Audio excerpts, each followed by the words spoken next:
When was the last time you took a leap of faith, trusting that everything is going to work out? Do you crave growth, or are you merely content with the status quo? If you want more out of your life, out of your career, and out of your relationships, you are in the right place. Take the leap and discover how to create a life by design rather than living it by default. Real success starts with you. Now here's your host, Colleen Biggs. Hello, everyone, and welcome back to another episode of Take the Leap.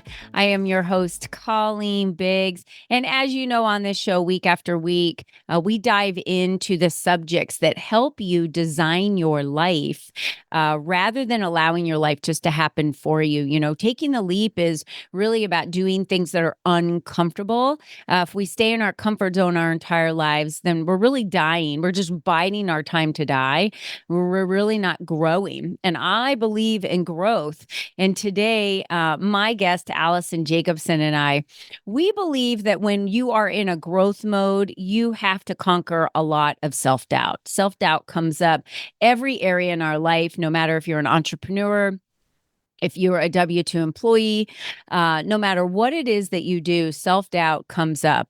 You could be a stay-at-home mom and self-doubt will come up if you're raising your child correctly. Trust me, I've been there and I've done it. So we're going to dive into that today with Alison Jacobson. But before we get to Alison, I do want to thank a sponsor of today's show, Animated Holiday Lights. At our company, we're dedicated to transforming spaces into extraordinary wonderlands through our expertly crafted permanent light installations. With a team of skilled professionals and a passion for spreading joy and cheer, we strive to create captivating light displays that leaves a lasting impression, and you never need to climb a ladder again. I think that's my favorite part because I have them on my house. Our lights can dance to music, any song, any color, any holiday. From residential homes to commercial properties, our permanent lighting installations are designed to enhance the beauty and festive spirit of any location. We take pride in our attention to detail, using high-quality materials and advanced techniques to create stunning visual experiences that surpass expectations. Join us on this magical journey as we bring the holiday spirit to life through our dancing permanent light installations. Explore our portfolio and see the transformative power of our work at animatedlights.com. And let us create an enchanting holiday experience that will leave a lasting impression. A lot of people think, oh, well, I shouldn't get those installed until the holidays. Well, the holidays is the busiest time to try and get them installed, right? So I say get them installed, and you can have them on for last Sunday, right? We were St. Patrick's Day, and then we've got Easter coming up, and 4th of July, and all of the beautiful holidays that we have. So highly recommend that company. They're just wonderful to work with. So Alison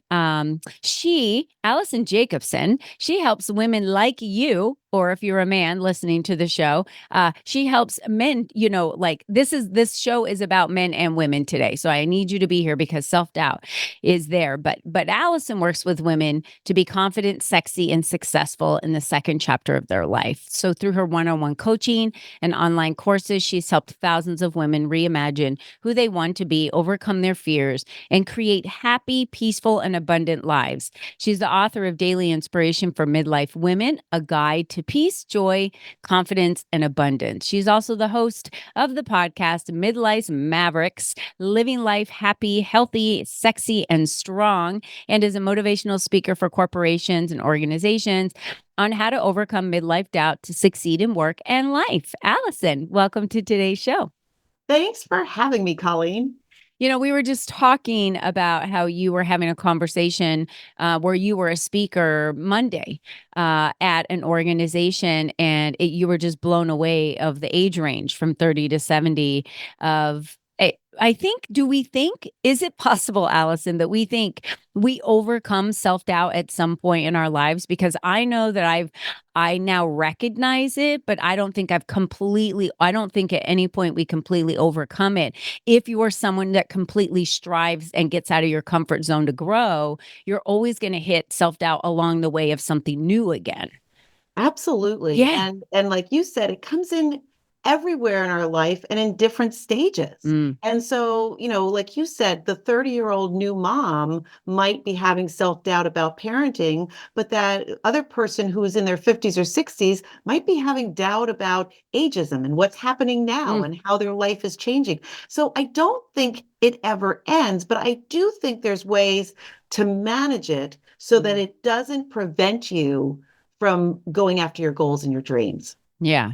So that's what you find, the individuals that you work with. I think that self-doubt, it just becomes this barrier to what we had said when I was reading your bio, true peace and joy.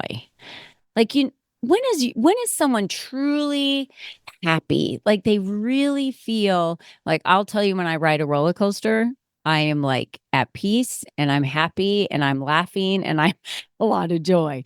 Like, I just know what that feeling is, right? So then I use that, and it's like, okay, when are these other times in my life when I feel that way? And am I doing the things that I love, that light me up, that keep bringing more of that to my life? So when you're working with women, do you find that self-doubt is the number one factor for every single person that is getting in their way of what they want, the life they desire to design to live? I think self-doubt is the basis of all of the Mm, obstacles we face. And it's really an external job, not an internal job. And what I mean by that is, you know, you think about little kids. None of us were born with self-doubt. It took a lot of confidence to start walking, to start doing everything, but we didn't even think about it. We just did it. And when you're little kids, you just think you can do anything, right? You run around the lawn with a Superman mhm. cape on, or you strut yourself singing at the top of your lungs, even if you can't sing, or you're running outside in a That bikini. was me. Right. Like you never think about self-doubt. The self-doubt starts coming in from those family stories we hear. And I'm not blaming parents because we all try to be good, but it just happens. So if you had siblings, probably you were told you're the sporty one or you're the theatrical one. And so there were those labels that were put on of what we could do, what we couldn't do, what we were good at, what we were not so good at. And then that kept coming into it when we went to school and our teachers and our coaches. Maybe you wanted to be an artist and you got a D in art because you didn't do the assignment properly. So Mhm, all of those reinforcements kept coming at you. And then when you got into the working world, maybe you got passed over for promotions because they didn't think you had the financial background mhm, or you didn't have the right degree. And then maybe it was reinforced by your spouse or your partner. And so self-doubt isn't internal, it's external messages that keep chipping away and chipping away and chipping away at us. And I want to go back to something that you said about happiness, because with my clients, I'm sure you find this too. People very easily can tell you what they don't want in life, what's making them unhappy. The first thing I say to clients is, how do you define happiness? And it's amazing mm, how many people are stumped and can't define happiness. And if you can't define happiness, if you don't have that goal, you can't achieve it. mhm. So you first start having to figure out, what does happiness really mean to me? It's different for everybody. Yeah. I love that, because when you ask someone, "What do you want?" Usually they just kind of look at you like, I don't know if I've really thought about what I want. What does my life look like? So that's a great definition. What defines happiness for you? And it's different for every single person.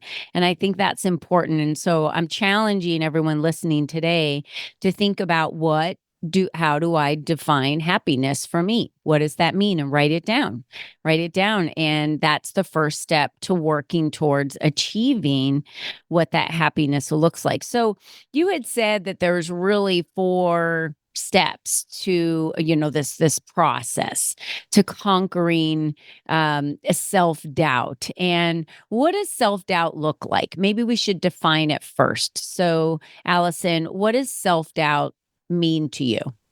Self-doubt looks different to so many people, going Mhm. back to that idea of the stories we had. right? People will say, I'm not good at finances. I'm not good. One of my courses is confidence equals cash, because so many women grew up seeing their dads handle the money or handle the big financial decisions, and they just believed they weren't good at money. Well, being good at money, you can learn, you can read. It comes back to that confidence and that self-doubt that I can't manage money. Mm-hmm. And that is in every aspect. So I'll give you the example for me. 2 years ago in 2022, I ran the New York City Marathon.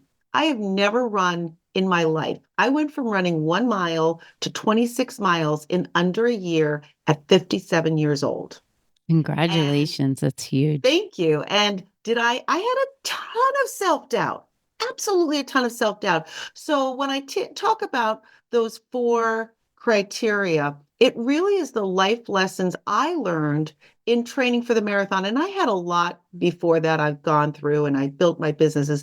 But running the marathon truly opened me up to a couple of things. And it's the 4 C's. Mm, And the first C is courage. Are you willing to step out of that comfort zone? Are you love it. ready to do it? We know so many people that are in miserable marriages or working for a boss they can't stand or staying in a job for 35 years because they're afraid of change. Mm-hmm. And so it takes that leap of faith to say, I know there's something better on the other side. It's going to take huge risks. And the first way to get through that is to take one small step. So if you are miserable in your marriage and you're contemplating a divorce, that first step could be just calling a lawyer and getting information. Mm-hmm. If you're miserable at your job, that first step could be taking a course in something else at night to learn it. So getting those small steps going will help you build up your courage to take that next step. And the next step is really clarity.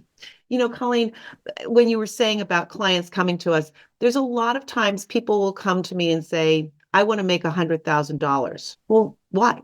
What does that buy you? Yeah. Or I want to build my business. Why? What is that going to buy you? Because unless you completely know what you want, you're going to hit roadblocks along the way. Absolutely. And unless you have that great and passionate why, you're going to Mm-hmm. stop. So when I was running the marathon, the reason I chose to run is, in addition to everything I do, I'm the CEO of a nonprofit called First Candle, which addresses sudden infant death syndrome. My first son died of SIDS in 1997. Mm. And every year we have a team that runs the New York City Marathon. So I would be watching. And for any of your listeners who's been to the New York City Marathon or the Boston Marathon, it is incredible. The energy, the excitement, Electric. the adrenaline, it's Mm-hmm. amazing. And so in 2021, I said, I'm going to run the New York City Marathon when I'm 60. And I went, that's a load of baloney. That's an excuse. I'm going to run it next year. And the following year was my son's 25th anniversary of dying. It was my best friend's 1 year of passing from cancer. And also, I wanted to know that at 57 years old, my body wasn't going to betray me, that Mm-hmm. I was still going to be strong. And so that was my powerful why. I started training at the gym on a treadmill, and I made a picture board that I put on the treadmill of my son, Connor, my friend, Barb, and 2 women crossing the finish line of the marathon. And that's what kept me going. When it was cold out, when it was rainy, when I was sore, that was my great and powerful why. Mm-hmm. So everybody has to figure out what is going to keep them going forward. The third is confidence. Now, I know men and women listen to this show, but for women especially, imposter syndrome, man, Yeah. that is such a big thing to get over. We all know, you can see a job criteria, and if a man sees 2 out of the 10 criteria, he's like, that's for me. A woman, unless she can check off all 10, She she won't even doesn't think it's apply. for her, I right? know. And so when I was, Oh, yeah, it's so true. And yeah. we all think we have to be the best at something. Mm-mm. I'm sure like you and me, I follow Tony Robbins. He's one of the best motivational speakers out there. I'm Mm-hmm. not Tony Robbins, but I have value that I bring to my clients that I say in a unique way, just like you do with your clients. Mm-hmm. And so we don't have to be the best. We have to show up with integrity and Yeah. authenticity of what our message is, because our message is going Yeah. to help somebody. Your best is good enough. That's a great saying. And if that's something that you need to have plastered across, on stickies everywhere or written on a mirror somewhere in your house, your best is good enough because that's your best. And I remember telling my children when they played sports, did you leave it all out there? Did you play your best? Even if they lost, and they would say yes. I'm like, then that's all you could have done. You did your best. So we tend to get so disappointed because society also kind of has us in this, if you've got more followers, then you're more popular, right? It goes all the way back to elementary school, to junior high, if you were the teacher's pet, to high school, if you were the queen and king, right? If you were on the football team or if you were on the cheer team. I mean, we could go on forever about how we have been raised, all of us have been raised, and how that has affected us. Like you said, from children, we didn't have self doubt. And then everything around us has created that. So for you to think that it's not a muscle that you need to constantly work, it's like running the marathon, right? You had to practice to be able to run that marathon and get out there and do your best. And it was like crossing the finish line that was it. Like, what was that moment like for you, Allison? What was the emotion? Because I know you know what it is still, because I do, and I haven't ran a marathon in years. Yeah. You never forget it. What was the emotion for you that you felt inside of you? Because it's all about you. Your body is the one that did the marathon. You crossed the finish line. It's very much about you. What was Yeah. that feeling for you in that moment? I'm getting chills just having you ask me because I'm right back there. Mm-hmm. And I remember it was dark, so it was daylight savings time. And keep in mind, I wasn't a runner. So my goal was to finish before the street sweeper. That was my biggest goal. Yep. And it was dark, it was cold, but there was still everybody cheering. And they announce your name going across the finish line. And I fell down and started crying because I felt my friend Barb and my son with me. And I said, Connor, I did it. I did it for you. And it was just the most Mm-hmm. incredibly powerful feeling I had. But one of the things that talking about the self-confidence and the self-doubt, we're all very good at seeing that finish line and knowing what that's going to feel like. But the challenge is along the way, envisioning the stumbling blocks. Yeah. Because if we don't envision those stumbling blocks, the first time a client says no, or we miss payroll, or something happens, we're going to stop. And Yeah. so as I was training, oh yeah, I saw that finish line, but I also knew mile 16 was the Queensboro Bridge, and it was a huge incline. And so I Mm-hmm. had to envision how hard that was going to be and how painful and tired I was going to be so that I could finish it. So it's important to see that success, but you also have to see the stumbling blocks along Mm-hmm. the way to combat that self-doubt you're going to have when it Sure. happens. I think the more we cross finish lines, metaphorically and physically, the better off that we feel and our confidence continues to soar. I challenged a client once, this was years ago, to run a 1 mile run. Anything that had a finish line. It could be a family fun run, whatever it looked like. I just wanted them to cross the finish line because they had started projects and then they would do a little bit and then they never really achieved the goal. Like they just never crossed the finish line. And so I said, you need to cross a finish line, like a physical finish line, whatever that looks like. And I know that if you go do a family fun run, you could walk the whole thing and you're going to cross a physical finish line. And I've told this story on here before. A week before the run, she signed up. And a week before the run, she was cleaning out her basement and broke her toe. Oh, I was like, Did you do that on purpose? Because I'm Exactly. telling you right now, this is exactly how you've sabotaged yourself for all of these projects that you've done. And now you've sabotaged yourself and she never did the run.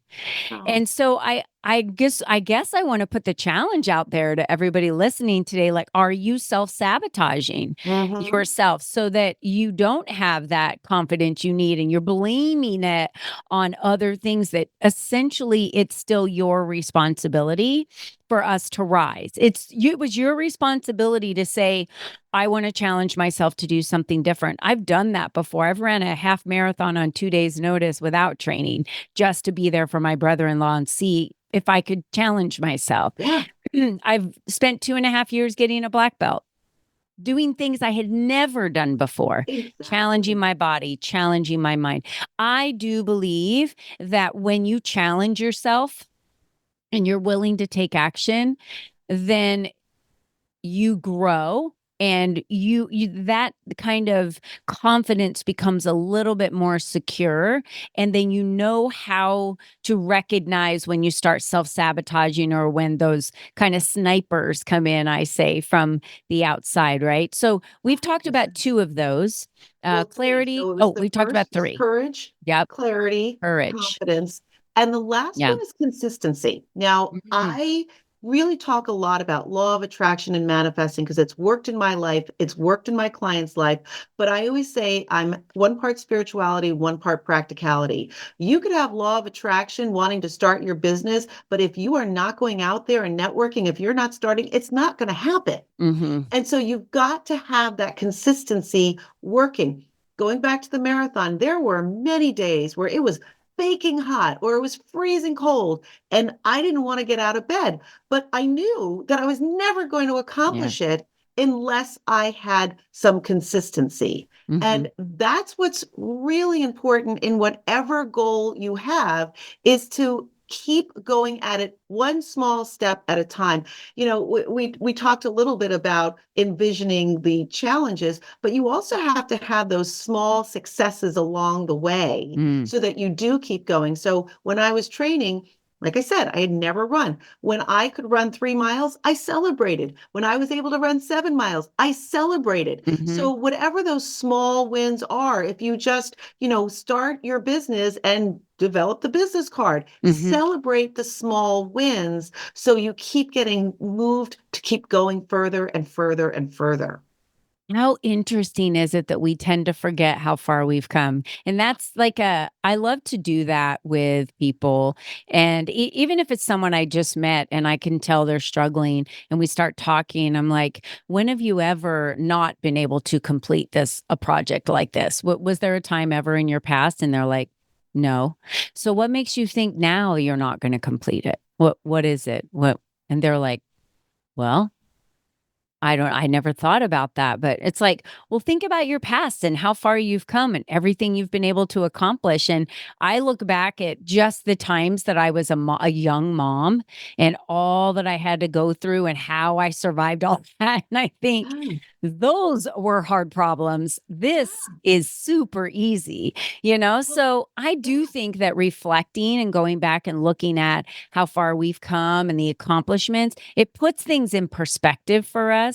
And it also gives us that kind of swoosh of confidence again for us to, it provides more clarity, right? Back to number two, it provides more clarity for us to really see. So those 4 C's are very helpful. You want to repeat those one more time, Allison? absolutely. So it starts with courage. Mm, It then goes to clarity, your great and powerful why. So you are crystal clear, the confidence to ditch the imposter syndrome, and the consistency. Just be resilient and keep moving forward.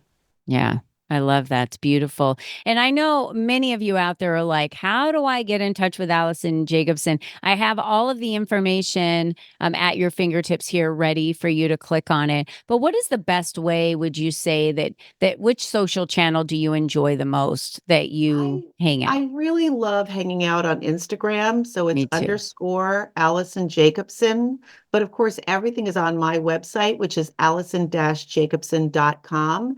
And you can also find a link to my book there, Daily Inspirations for Midlife Women. It's just little inspirational messages you can turn to anywhere in the book, anytime, just to get that support you might not be getting in real life. Yeah. The other thing I think that is so important, how do you feel about this, Allison? Constructing your social circle so that the people that you're surrounding yourself with, the mentors that you have, the people that you're spending the most time with are those people that are helping you focus on your growth and are there for you.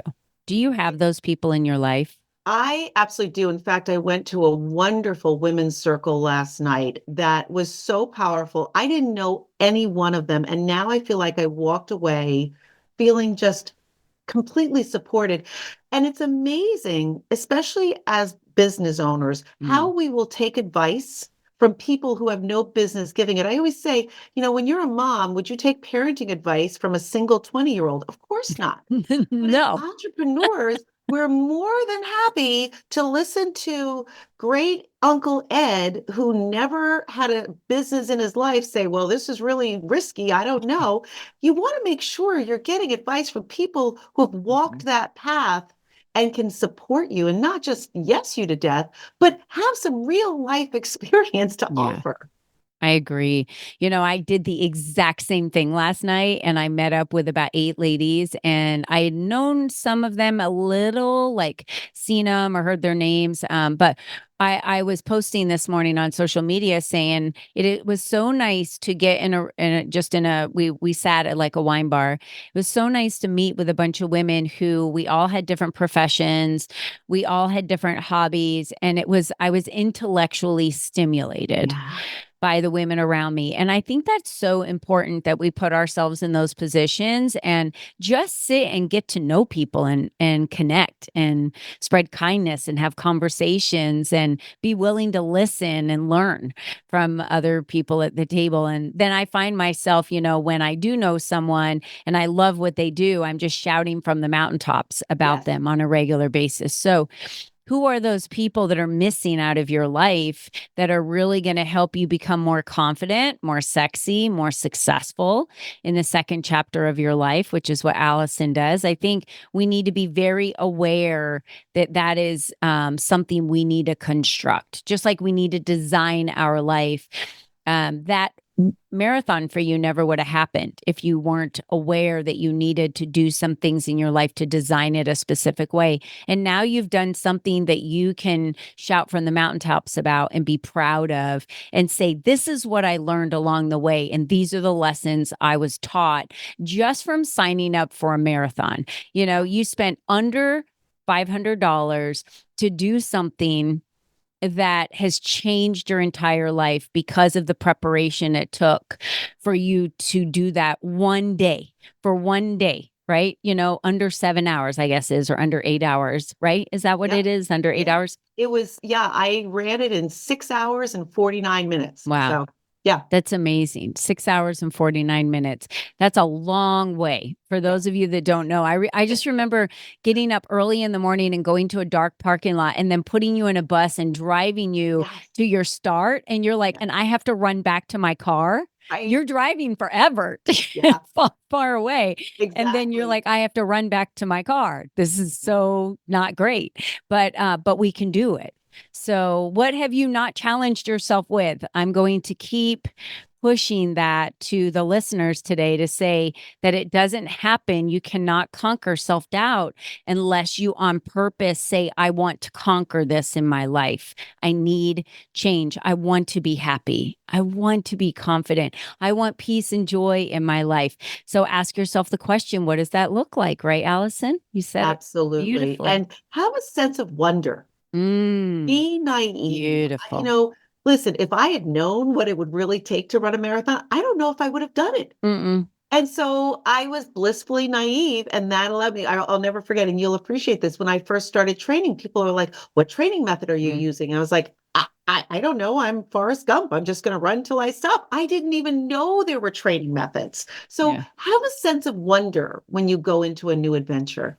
I love that. That's beautiful. We're going to leave you with that today. And just remind each one of you, you're the only one that's ever been. You're the only one that's ever going to be. I don't know what you're waiting for because this is your life.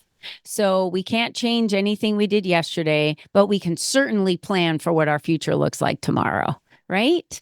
So why not design it the way you want it? Why not sabotage or squash these, fear and doubt and all of these things that are getting in your way of truly living the best life you can possibly live? You construct all of that. Your reality is what you have created. Please, please, please reach out to Alison, grab her book, Daily Inspirations for Midlife Women. And I would even say for companies out there, Alison has a wonderful sheet for you to review of all of the options of topics that she can come into your companies and talk about. So you can find her at Alison-Jacobson.com and also on Instagram at _Alison Jacobson. And that's where you'll find her on Instagram. So Alison, thank you again so much for being part of today's show. This is one of my favorite subjects to talk about. Thanks for having me. Yeah.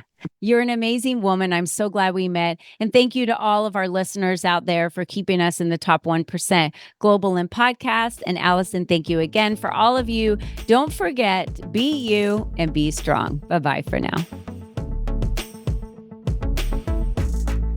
Thank you for joining us on this journey of self-discovery, where you learned the tools to create a life by design. Remember, you are the only you there is, and you are the only you that will ever be. Be you and be strong, because you are brilliant, and the world needs you at your best. We cannot wait for you to join us again next time.